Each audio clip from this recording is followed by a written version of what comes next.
There's an example you used in the book that if you want a baby, you should start buying baby clothes, buy Pampers, putting them in a suitcase. That is practical, and we can relate to it because you give us step by step.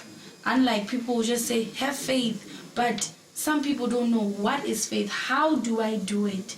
And I just love it. It's Joel on the tip.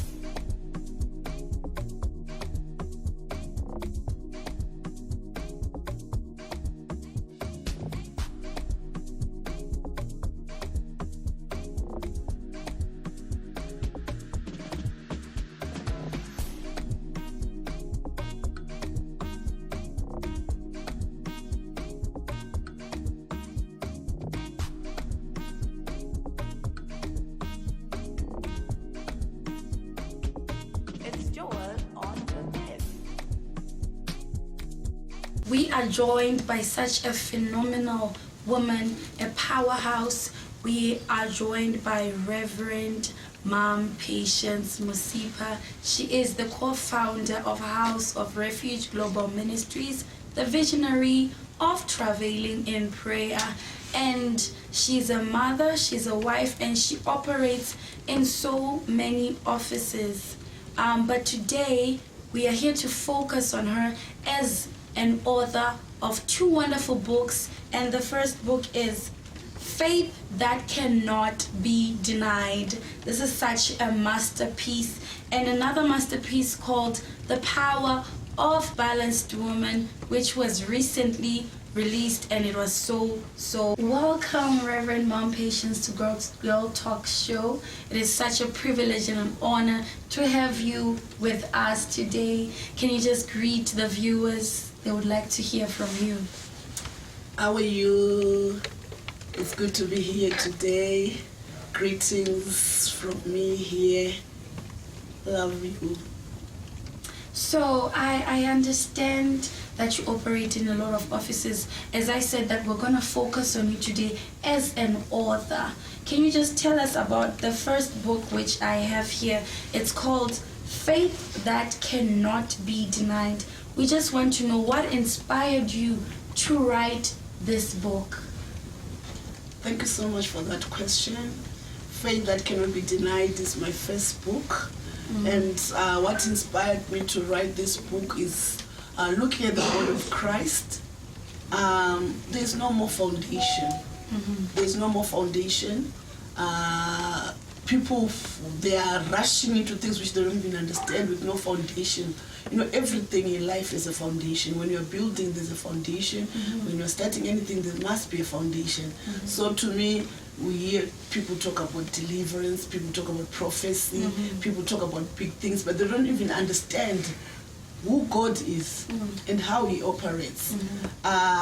So Faith That Cannot Be Denied, it's teaching people mostly the foundational matters of Christianity. You can't be a Christian without having faith.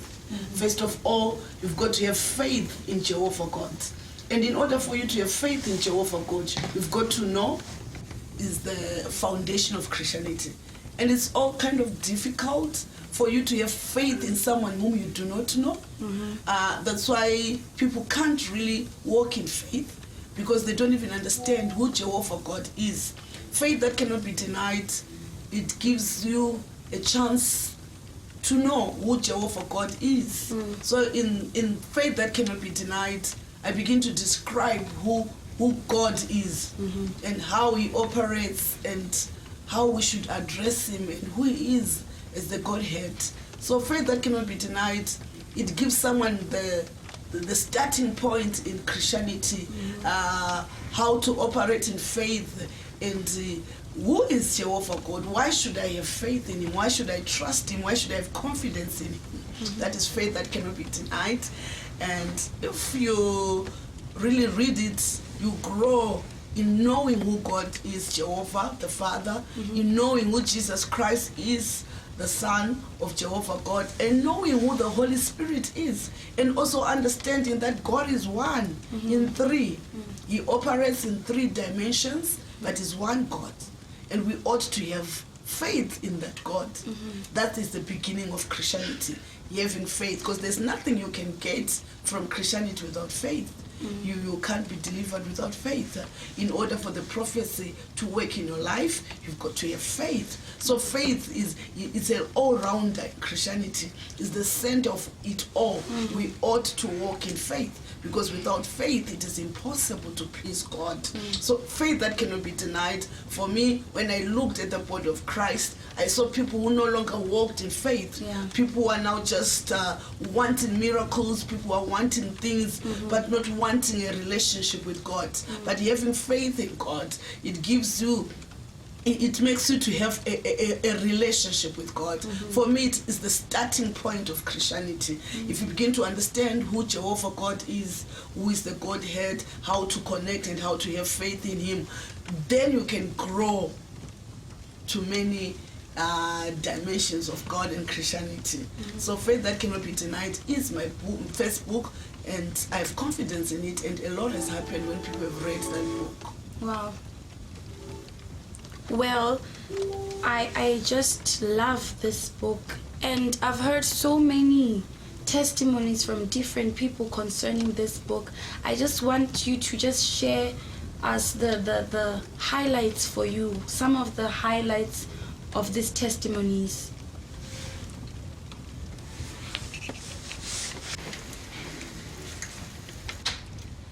There's so many highlights concerning faith that cannot be denied, but there are two major ones which I'll never forget.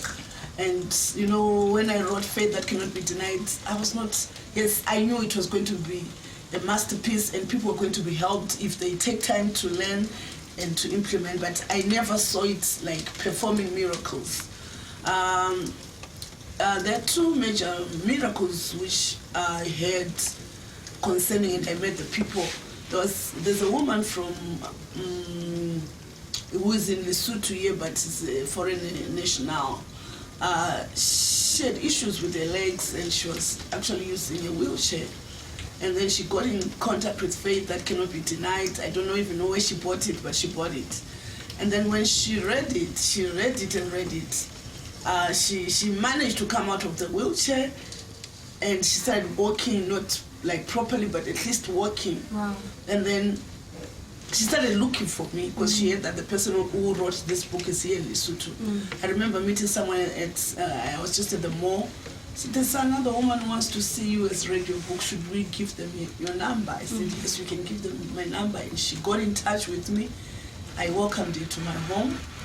And I could see when she was coming out of the car that this woman does not walk properly. Because I was speaking to her over the phone. And then when we sat down, she told me a story, how she was in the wheelchair and how she read that book and she began to walk. Wow. The way she was walking. And then when she saw that, and when she told her friends what happened, her friends also bought the book. There was a friend of hers who could not have a child for many years. And then she read the book, and she when she met me, because they were now coming to see me, she said her husband was saying, are you going to write an exam of that book? The way you are reading this book is like you are reading for exam. The way it was marked, when I felt and I saw how the book was marked, I just felt like she knows the book more than me, the author. I was like, wow. And then later on, she conceived a baby girl. Yeah, she follows me a lot on Facebook. And that's what Faith Cannot Be Denied has done. And some have told me about getting jobs through reading the book. Wow. Those were the highlights of Faith That Cannot Be Denied. Yes. Such a powerful, powerful masterpiece. And I love how the way you wrote it in a way that is practical. That if there's an example you used in the book, that if you want a baby, you should start buying baby clothes, buy Pampers, putting them in a suitcase. That is practical, and we can relate to it because you give us step by step. Unlike people who just say, have faith, but some people don't know what is faith. How do I do it? And I just... As a woman, you don't have only to concentrate on your career. You've got to live a balanced woman. You can still have a flying career, knowing your roles. When you're at work, you are a manager, you are a nurse, whatever you are, a Now baker, available but when you on get home, like Amazon.com. if you're married, when Download you enter your from home, you're no longer that. You have become a wife to your husband. And what does that mean? It means a husband has expectations that my wife is at home. And if you have children, children also have expectations that mom, our mother, is at home. And when you go to church, you are now a daughter in the house of the Lord. So a woman she has many hats, and she should know where she is and strike the balance. And also, in order for you to be balanced, you've got to have confidence in yourself. That's true. You are enough the way God created you to be. You should accept yourself first as a woman so that you can deliver the roles. You can't give what you do not have.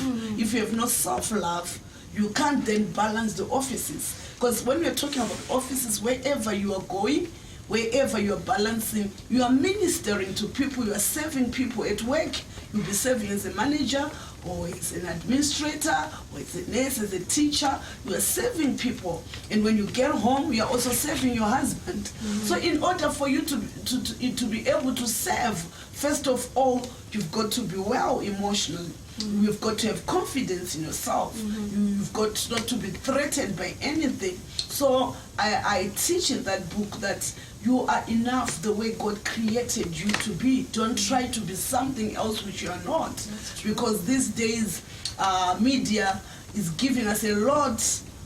They're telling us a lot about a woman who's supposed to, a woman who's okay, or a woman who's supposed to be the one who's accepted in the world. And that woman at times is not easy to reach. It's not about being a small woman, like in terms of weight. It's not about being light in complexion, but it's about you being confident in who God created you to be and the giftings which God has given you in order for you to minister. And if you are confident enough, it is easy to be balanced. And why many people are not balanced, I talk about being inferior. And now if they get something small, they think they've arrived. But I think a woman needs to be balanced. That's true. In order to fulfill your purpose. Because if you're not balanced, you will not be a mother. I see a lot of women now, the TVs and the helpers, they're the ones who are bringing up their children. They are not part of the bringing up of the child, of nurturing the child and instilling their values in their children, but they allow the TV games to be the mothers of the children, whereas God created a woman as a nurturer. A mother is a nurturer. A mother is the first person a person gets in contact with. That's true. So if a mother is not there, then that's why we're having problems. We have children who are not nurtured. We've been brought up by televisions, games, cartoons, whereas a mother should be there to instill values, to love their child or their baby from the beginning. A child who's not loved cannot be a good husband, cannot be a good wife, cannot be a good worker. So a mother is the one who determines the future of the child by what they do at the beginning. A mother by nature is a nurturer. So if she's not present, there's something which is not there in a child's life. That's the office of a mother for a woman, for instance. Thank you so much for all the explanations. I understand that women operate in different offices now. But as I was going through the book, I came across an aspect of legacy. And it was like clear to me that this book does not only refer to women, but even men also can learn something. Can you just tell us more about the legacy? Thank you so much. It's true, even men can read this book and benefit. Yeah. The last chapter, which is chapter 10, I talk about legacy. And also before that, I've talked about values. Yes. When you talk about values, even men need to know that in life, someone needs values. That's true. You know, at times people don't even realize that they're values. But we can be intentional that we sit down and say, in my life, these are my values. These are the things which I'm going to value. And that also men can read and be helped. And also the part which you're talking about legacy. Sorry, before you go to legacy, I just want to understand, what is a value exactly? I think some people are wondering what a value is, because maybe someone didn't grow up knowing that there's such a thing called a value. Can you just briefly explain to us what a value is? Values, or a value, is something which is very important in your life.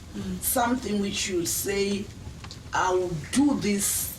This is what I value, and this is what is important. To me, it means my life. It's important. The way you were brought up by things which, as a family, which were important. Such that when you see other people not doing it, for instance, when you were brought up in a family and we were told that we do not lie, even if it's bad, but if you've done something, you've got to just come clean and say it as it is, even if it's bad. So it's a value of not lying. So it's something which is very important, and to you, it's like life and death. This has to happen. So, but people don't even know that they have values, right? But most people, they have values, but they don't know that they have values. Some people in their families, they are taught to value money more than relationships. For money, people can do anything. They can kill. It means that family, they value money, and they pass it on to their children. And as the children grow up, what is more important in their lives is money. Yeah, that's true. So it's a value which they've gotten from their parents, and they don't even know that they value money. That's why they can work and work and work. All they think is that when you have money, you are wealthy, you are successful. Yeah. It's a value which they've gotten, and it's something which they value. Some people value money. So what I'm getting from the values is that most of our values come from our families. That's true. Okay. Most of our values come from the family setup. Yeah. It gives you values.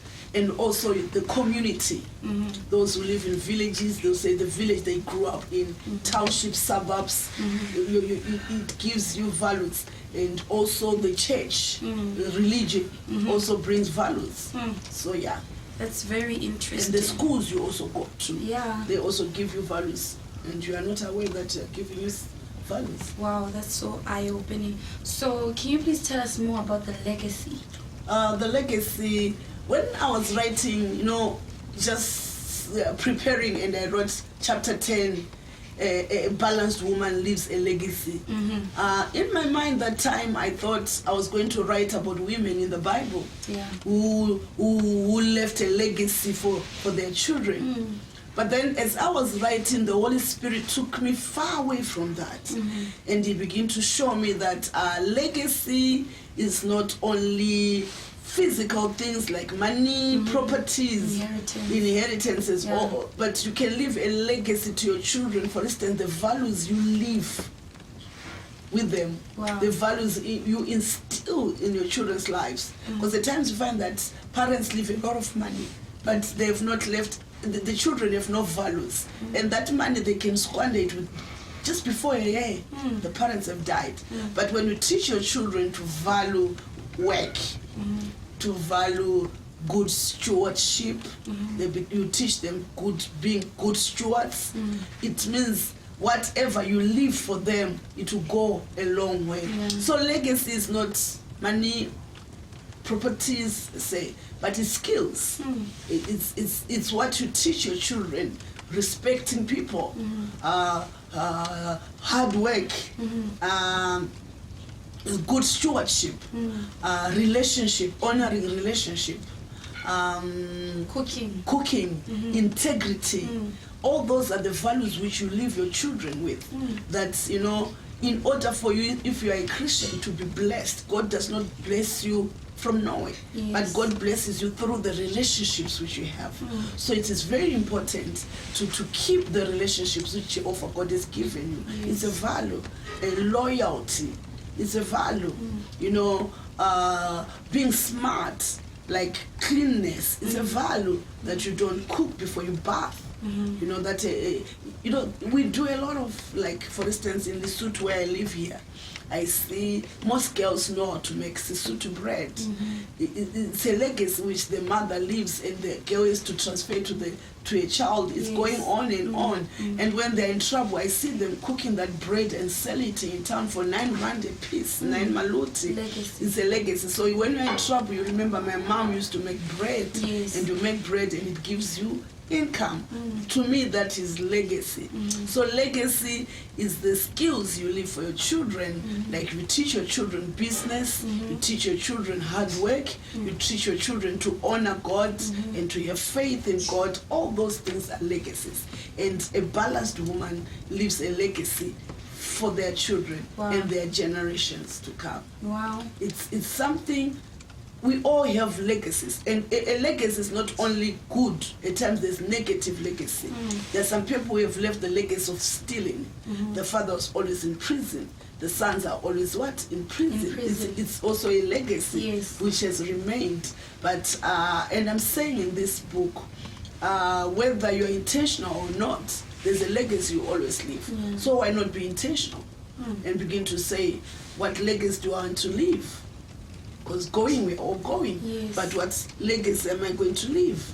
To my to my children first, then to my generation. Yeah. Well, ladies,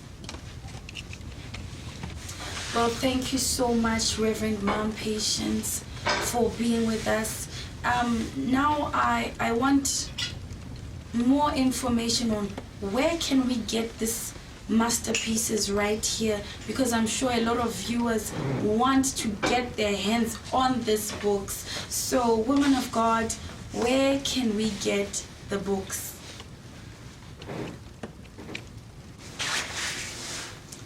Thank you so much for that question.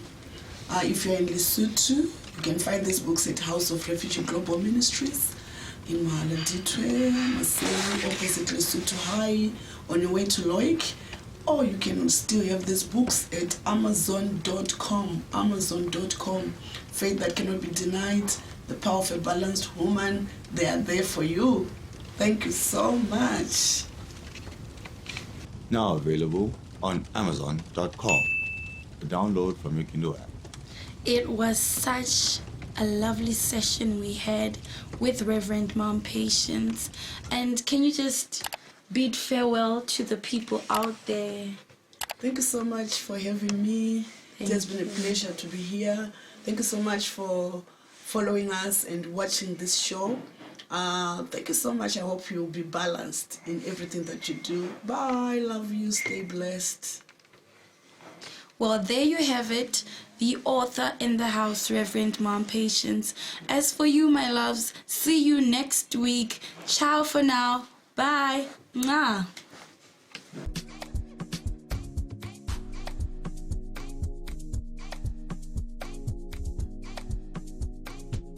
It's Joel